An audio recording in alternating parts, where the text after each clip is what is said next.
El poderoso grupo secreto que estuvo detrás del movimiento de independencia. Bienvenidos Nopal Brothers y Nopal Sisters a este nuevo video del Nopal Time Stops. Mi nombre es Marvin Lara y hoy te hablaremos de la sociedad secreta Los Guadalupes, la cual jugó un papel fundamental durante el levantamiento insurgente para lograr la independencia de México. Lamentablemente, como sucede con muchos hechos importantes de nuestra historia, nos ocultan esta información o simplemente la omiten en los libros de texto de la educación básica. El papel de los Guadalupes no fue menor, así que si quieres conocer su historia, no te pierdas este video. Pero antes de hablarte de este grupo secreto de la independencia de nuestro país, no olvides seguirme en mis redes sociales como Twitter e Instagram. Pero sobre todo, tómate 5 segundos para suscribirte a nuestro canal y activar la campanita para que no te pierdas ninguno de nuestros videos. Recuerda que subimos material nuevo casi todos los días. Tu ayuda es muy importante porque nos permite llegar a un mayor número de personas. Así que no olvides darle like y compartir nuestros videos. Para la realización de este contenido nos basamos en el libro de Virginia Guedea titulado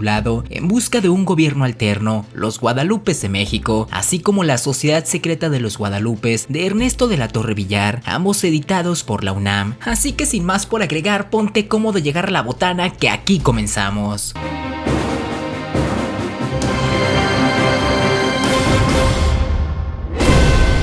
Número 1. El contexto histórico y el origen del nombre. Durante la colonia se decía que la Ciudad de México estaba protegida por 4 representaciones de la Virgen María: al sur la Piedad, al oriente la de la Merced, al norte la de Guadalupe y al poniente la Virgen de los Remedios. Entre estas dos últimas existió una especie de competencia en la cual la clase de españoles y criollos se identificaban con la Virgen de los Remedios, mientras los indígenas y castas lo hacían con la Virgen de Guadalupe, ya que se identificaban por estar plasmada en una tilma de maguey y ser una representación morena de la Virgen María. Esta competencia incluso se trasladó al campo de batalla, donde formalmente los ejércitos virreinales nombraron como capitana general a la Virgen de los Remedios, para enfrentar el uso que dieron las múltiples fuerzas insurgentes a la imagen de la Virgen de Guadalupe, la cual tomaron como símbolo en común. A tal punto fue esta identificación que en no pocas ocasiones, luego de ganar una batalla, sometían a juicio a la imagen de la advocación opuesta, como lo ocurrido el 15 de febrero de 1813 en el fuerte de San Diego en Acapulco. Esto motivó que, como medida de seguridad, los firmantes de la gran variedad de documentos que se intercambiaron los insurgentes lo hicieran bajo un seudónimo relacionado con la Virgen de Guadalupe, tal como los 12, número 12, Serafina Rose y más comúnmente los Guadalupes, nombre por el cual se identifica al grupo en general. Número 2. El primer grupo secreto que apareció en el movimiento de independencia. De acuerdo a las investigaciones realizadas por Virginia Guedea, desde 1808 empezaron a operar una gran variedad de grupos subversivos, los cuales estaban conformados mayoritariamente por criollos y mestizos. Estos grupos planearon y echaron a andar varias conspiraciones como la de Valladolid y la de Querétaro, de donde nació el movimiento de independencia de 1810. Entre estos grupos se tiene noticia de uno llamado El Águila, el cual al parecer fue el iniciador o por lo menos el primero de importancia, al grado de ser blanco de las investigaciones del gobierno virreinal. Este grupo perdió peso y se desorganizó luego de la derrota y captura de Miguel Hidalgo, ya que varios de sus integrantes se unieron abiertamente al movimiento cuando parecía cercana a la victoria, luego de la batalla del Monte de las Cruces. Pero luego de las duras derrotas sufridas, no les quedó de otra que acogerse a las amnistías los que tuvieron mejor suerte, mientras que otros fueron detenidos. Número 3. El surgimiento de la Sociedad Secreta de los Guadalupes. Aunque los primeros registros sobre la actividad política de los Guadalupes se han localizado hacia 1811, se considera que es probable que se organizaran antes, en el contexto de la crisis política de 1808 provocada por la ocupación francesa a España, momento en el que algunos grupos novohispanos expresaron su interés por formar órganos de gobierno provisionales ante la ausencia del monarca español Carlos IV y el sucesor Fernando VII. Los Guadalupes eran individuos de la élite novohispana como abogados, eclesiásticos y nobles que se interesaron sobre todo en el escenario político que se abría en ese momento, el cual les podría permitir participar en la toma de decisiones. Los Guadalupes solían reunirse en tertulias en las que expresaban sus opiniones e ideas en torno a la legitimidad de la lucha independentista. A puerta cerrada y de forma secreta, en estos espacios gestaron su apoyo a la insurgencia. En 1809, el rico minero José Mariano Sardaneta Llorente, marqués de San Juan de Rayas, uno de los miembros de los Guadalupes, fue acusado de criticar al virrey Garibay. Se le acusó de organizar reuniones en donde conspiraban en contra del gobierno español. Por esas fechas, el abogado Juan Nazario Peinberg y Hernández Fernández también fue procesado por las mismas razones, aunque las autoridades novohispanas no lograron comprobar que formara parte de alguna conspiración. En este momento los abogados Juan Rassi Guzmán, Benito José Guerra, Antonio López Matoso y el impresor José Revelo declararon en favor del marqués y Painberg. Todos ellos posteriormente fueron reconocidos como miembros de los Guadalupes. Número 4. El miedo que le tenían los realistas españoles a los grupos secretos. Los realistas pronto entendieron que la lucha no la ganarían en el campo de batalla, sino deteniendo y cortando los apoyos de los grupos secretos que estaban financiando con dinero, armas, propaganda e información a los movimientos insurgentes. Por eso las autoridades novohispanas, ante el surgimiento de estos grupos conspiradores, formaron un grupo de oidores de la audiencia encargados de atender las denuncias de posibles conspiraciones o reuniones secretas en apoyo a los independentistas. Sin embargo, la actividad secreta se extendió y era muy difícil que pudieran controlarlos. Por ejemplo, el movimiento insurgente de Miguel Hidalgo dio inicio a una conspiración en Querétaro con estas mismas características. Los enemigos ocultos eran los que más molestaban a los españoles, pues no tenían ejército que oponerles, de ahí que trataban a toda costa de acabar con ese grupo que eficazmente auxiliaba a los guerrilleros, que les proporcionaba cuanto apoyo necesitaban. Por eso, Félix Calleja se refería a los guadalupes como esa diabólica junta, por lo que a partir de 1814 concentraron sus esfuerzos en estos grupos, aumentando las pesquisas, las averiguaciones, las medidas de represión para saber quiénes y cuántos eran, dónde se reunían y cómo actuaban. Curiosamente, a partir de este cambio de estrategia, lograron debilitar gran parte de los movimientos insurgentes y se dio paso a la etapa de resistencia, dejando de lado la ocupación de ciudades importantes que ocurrieron en los primeros 4 años de levantamiento. Número 5. La importancia de los guadalupes en el movimiento de independencia. Pocos historiadores se han detenido a analizar de dónde surgían los recursos económicos para patrocinar los levantamientos encabezados por Miguel Hidalgo, López Rayón o José María Morelos, ya que es evidente lo costoso que resulta sostener a grandes ejércitos por mucho tiempo, así como el permanente suministro de armas, pólvora y municiones. Razonar lo anterior nos lleva a confirmar que había grupos de familias acomodadas que financiaban o tenían sus intereses puestos en conseguir la independencia de la Nueva España. La importancia de los guadalupes surge ante la necesidad de organizar el movimiento insurgente que hasta esa fecha solo había sido una lucha multitudinaria que carecía de orden y estrategia. Resultaba necesario no solo ganar al enemigo las batallas, sino convencer a todos los ciudadanos de las verdaderas causas que defendían estos movimientos para ir ganando simpatías. Y fue esta necesidad la que hizo surgir de entre los partidarios de la independencia la idea de construir una organización bien tramada, activa y secreta que sirviera de medio eficaz para unir a los simpatizantes dispersos de la insurgencia, que los conectara con los jefes y que diera a los grupos rebeldes el auxilio material y moral que requerían en una lucha que era desigual. Número 6. Los movimientos estratégicos que realizaron los guadalupes. La dirección del movimiento recayó en Ignacio López Rayón, el cual como abogado le dio una estructura y un gobierno, creando la Suprema Junta Gubernativa de América, la cual fue defendida en lo militar por José María Morelos. En su organización dividió tareas y estableció un sistema de espionaje, el cual se basó en informantes cercanos al poder virreinal, los cuales por medio de correos clandestinos y urgacias hacían llegar a las fuerzas insurgentes pertrechos de boca y fuego, imprentas y sus accesorios, dinero y sobre todo información de lo que pensaban y hacían los realistas. Este carácter secreto que se basaba en la destrucción de las cartas y documentos tan pronto llegaban al destino, así como el uso de seudónimos, ha hecho poco menos que difícil dar un cuerpo a su historia, quedando en retazo su composición. Existe evidencia de que el gobierno virreinal mandaba comunicados a España donde se establece la existencia de los guadalupes y que llevó a juicio y sentenció a destierro a varios personajes de la época, de los cuales entre los trabajos como historiadores de Lucas Alamán y Carlos María de Bustamante se han podido identificar por lo menos a 42 personas que formaron parte de este grupo, la mayoría residentes entonces en la Ciudad de México y sus alrededores. Sin embargo, quizá uno de los apoyos más importantes fue el establecimiento de diferentes imprentas para publicar periódicos a favor del movimiento insurgente. Ejemplo de esto estuvo el célebre Ilustrador Nacional, que difundía gran parte de la ideología y los logros de los independentistas, lo cual le permitió ganar muchas simpatías entre la población. No se detuvo aquí la ayuda de los guadalupes. Diversos historiadores sostienen que a fines de 1813 enviaron a Morelos a un individuo que se hacía llamar Antonio Ruiz, hábil en el arte de la fábrica de letras, como ellos mismos comunicaban a aquel insurgente en una carta. Asimismo, le enviaron a un tal Ferrandis, de quien le informaban que tenía una extraordinaria habilidad habilidad en el manejo de la imprenta. Esto permitió difundir de primera mano los movimientos orquestados por Morelos. Las autoridades coloniales pusieron gran empeño en averiguar quiénes y cómo habían provisto a los insurgentes de un instrumento tan poderoso, pero no pudieron descubrir gran cosa. Número 7. El gran logro de los guadalupes. Quizá la labor más importante de los guadalupes fue la de involucrarse en el proceso de elección de autoridades en noviembre de 1812, las cuales se realizaron para elegir a los ayuntamientos,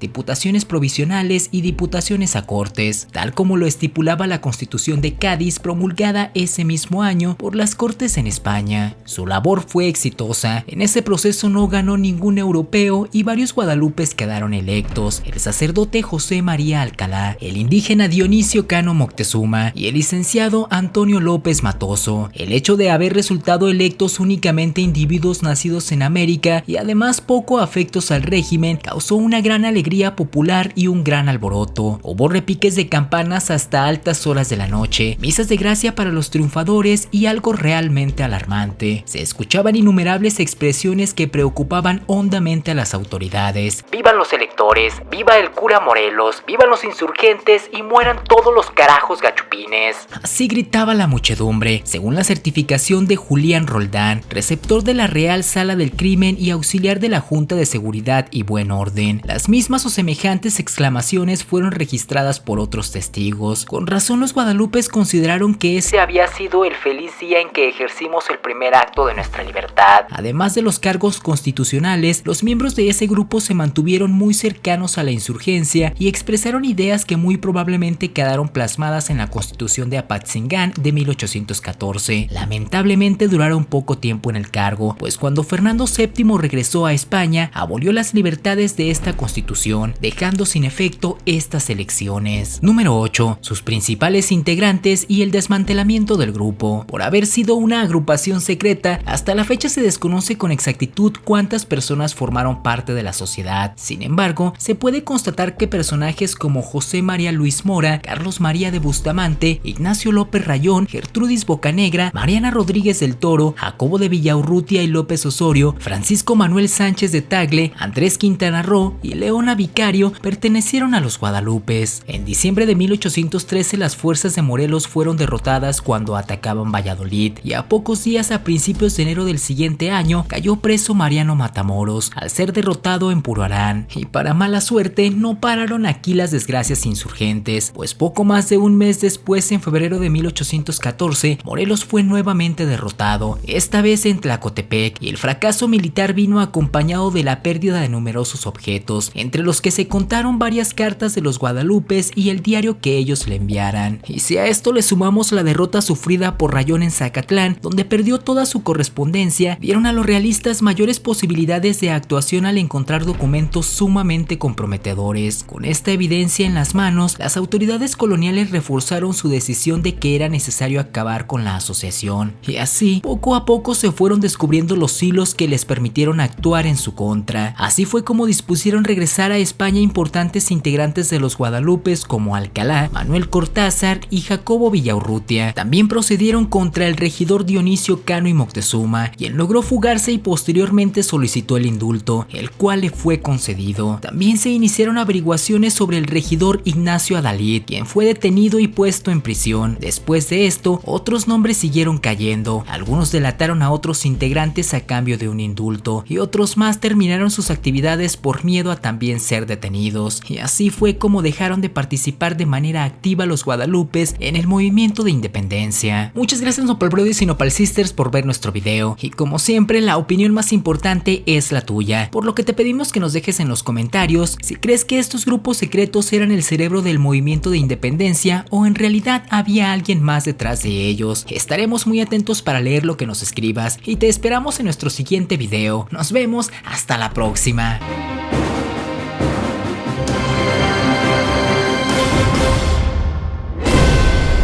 La Las seductoras, las heroínas olvidadas de la independencia de México. Bienvenidos Nopal Brothers y Nopal Sisters a este nuevo video del Nopal Timestamps. Mi nombre es Marvin Lara y hoy te hablaremos de las heroínas anónimas de nuestra historia, las cuales fueron aquellas mujeres que tuvieron una misión importante en la independencia de México, como por ejemplo, seducir a los soldados realistas para sacarles información que fuera de utilidad para la tropa insurgente. Su papel fue de suma importancia, sin embargo, la historia oficial es tan cruel que su nombre